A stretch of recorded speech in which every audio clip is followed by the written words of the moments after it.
Carut-marut penyelesaian kasus buruh pekerja Indonesia di sektor kapal perikanan dan niaga masih saja terjadi. Banyak catatan pelanggaran yang dilakukan perusahaan kapal ikan dan niaga berbendera asing terhadap pekerja buruh Indonesia. Pelanggaran mulai dari soal minimnya upah hingga kekerasan fisik yang berakibat pada hilangnya nyawa buruh Indonesia. Persoalan tersebut mendapat sorotan banyak pihak, khususnya Badan Buruh dan Pekerja Pemuda Pancasila, disingkat B2P3.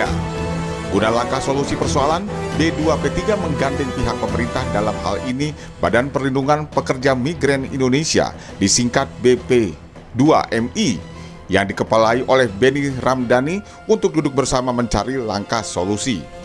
Melalui Indonesia Labor Forum, sebuah acara diskusi rutin terkait persoalan buruh Indonesia yang diprakarsai B2P3, Jamaluddin Surya Hadikusuma selaku moderator yang juga Ketua Buruh Pekerja Pemuda Pancasila mengupas tuntas persoalan dengan meminta masukan kepada semua narasumber yang hadir, antara lain Kepala BP2MI, pakar hukum pekerja laut, kementerian terkait, wakil rakyat Komisi Buruh, aktivis pekerja migran, kepolisian, asosiasi buruh dan pengusaha di sektor kelautan.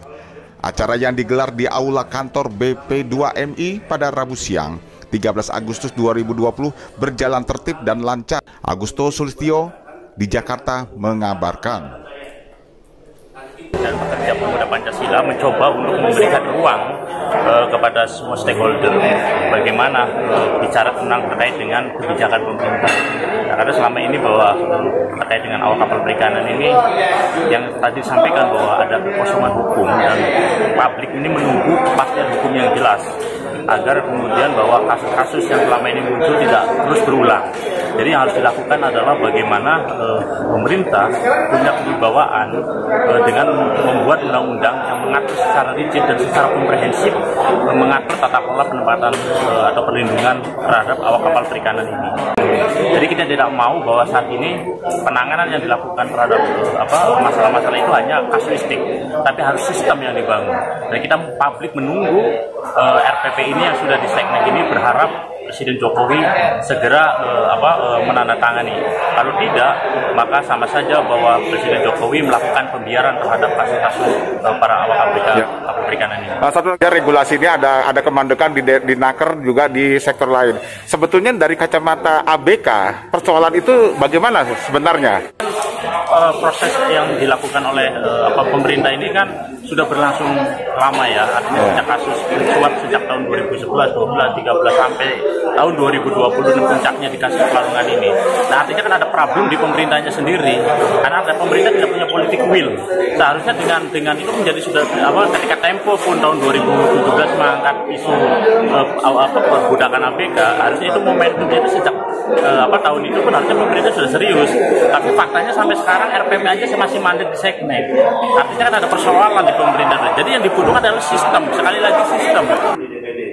Makanya jangan heran kalau saya selalu mengawali memimpin sebuah jabatan dengan harus terbuka berapa pendapatan saya. Dan itu menjadi alat ukur publik apakah saya korupsi saat memimpin lembaga atau tidak. Berapa gaji kepala BP2MI? Nggak tahu. Harus dibuka ke publik. 26 juta. Berapa dana operasionalnya? 70 juta. Rakyat harus tahu, karena kalau Benny Ramdhani 4 tahun mimpin ini tiba-tiba kaya, bisa beli rumah, bisa tambah istri, bisa tambah beli mobil, kemudian rumahnya isinya mewah. Semua rakyat harus mencurigai bahwa itu tidak lain diperoleh dari hasil hengki-pengki, abuse of power dan koruptif yang dibudidayakan karena kekuasaan.